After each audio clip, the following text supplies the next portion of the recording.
इस वीडियो में हम डिस्कस करेंगे regarding computer fundamentals MCQ set 26।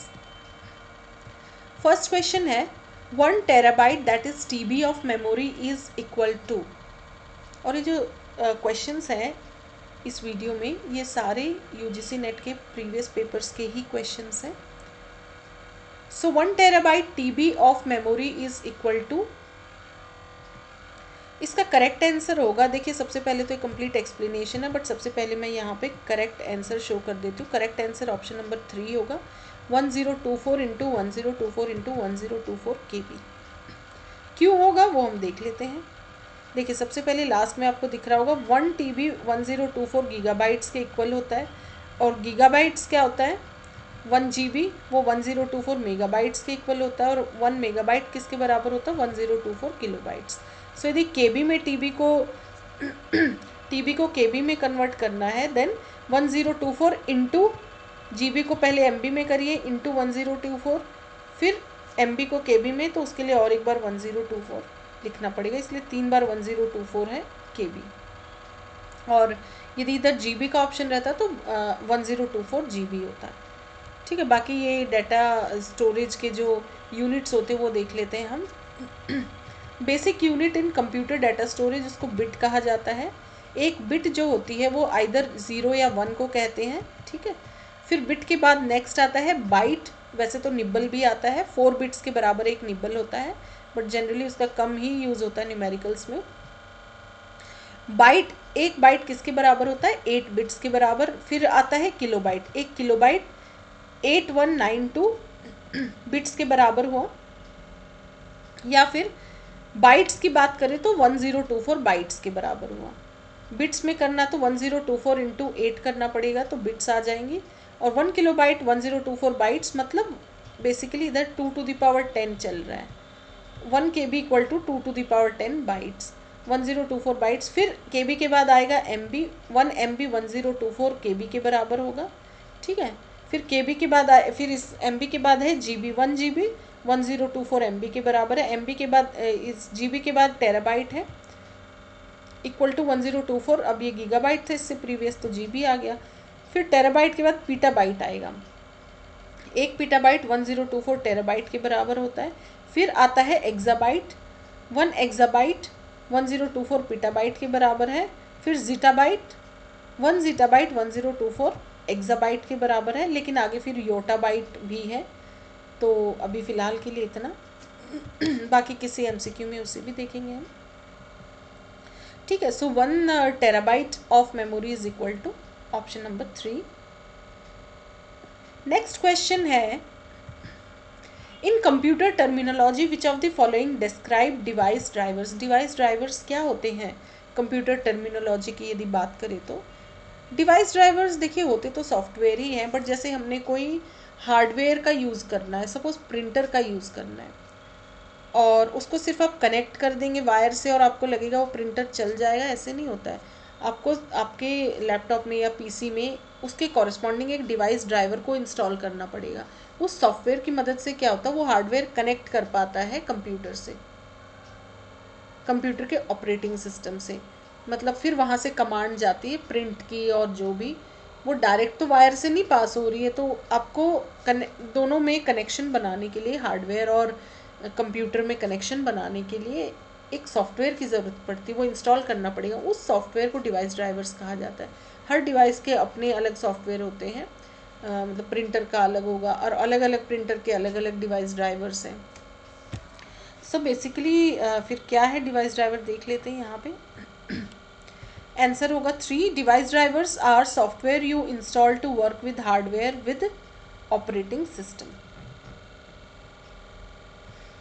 Software that allows interaction between peripheral device, मतलब हार्डवेयर जो पेरीफेरी में यूज़ किए जा रहे हैं कंप्यूटर के, पेरीफेरी मतलब आउटसाइड में जो भी हार्डवेयर आप यूज़ करेंगे, तो हार्डवेयर वर्ड ना यूज़ करके इधर पेरिफेरल डिवाइस लिख दिया। Interaction between peripheral device and the operating system, इन दोनों में इंटरेक्ट कराने के लिए डिवाइस ड्राइवर्स को इंस्टॉल किया जाता है। बट बेसिकली डिवाइस ड्राइवर होते सॉफ्टवेयर ही हैं जिनकी मदद से जो हार्डवेयर है या पेरिफेरल डिवाइस कह लीजिए, पेरिफेरल डिवाइस और ऑपरेटिंग सिस्टम के बीच में इंटरेक्शन हो पाता है इनकी मदद से।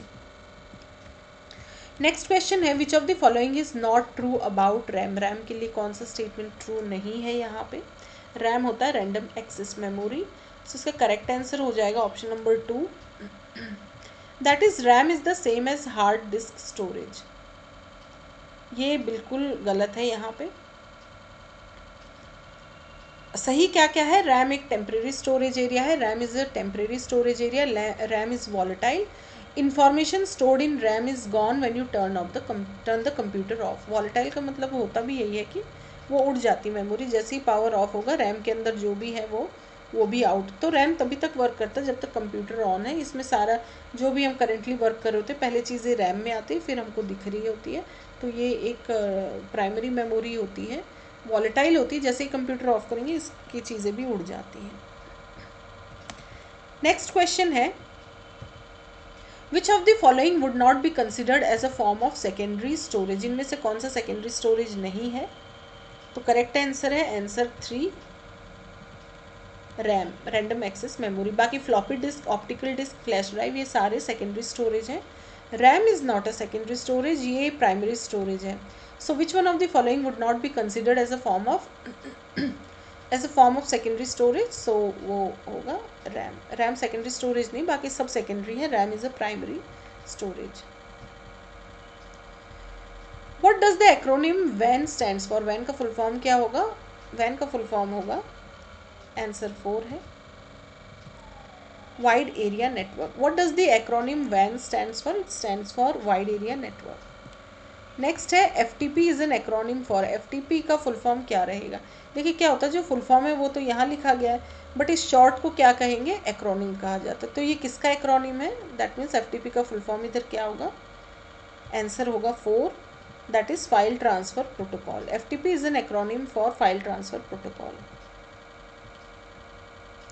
Bluetooth is a type of radio wave information transmission system that is good for about। Bluetooth एक टाइप का radio wave information transmission system है जो कितनी रेंज में लगभग ये अच्छे से वर्क करता है।